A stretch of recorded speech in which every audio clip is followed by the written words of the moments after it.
আমি মেয়ে, ভেঙে গিয়েও নিজেকে সামলে নিয়েছি। ও বইনে, একদম ঠিক কথা বলছেন। এটা আপনার চেহারা দেখলে বোঝা যায়। আমাকে মচকানো সহজ, কিন্তু ধ্বংস করা অসম্ভব।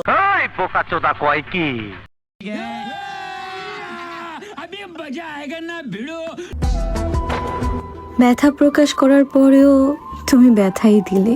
তাই নাকি? আপনারে তো জুতার মালা দেওয়া উচিত ছিল।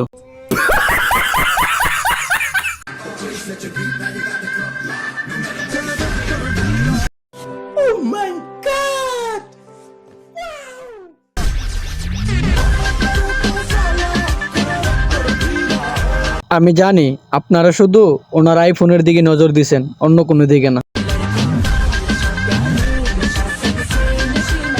তোর এমরাদা দিমু, তোর গোষ্ঠী সুদ্ধা পার কইরা দিমু।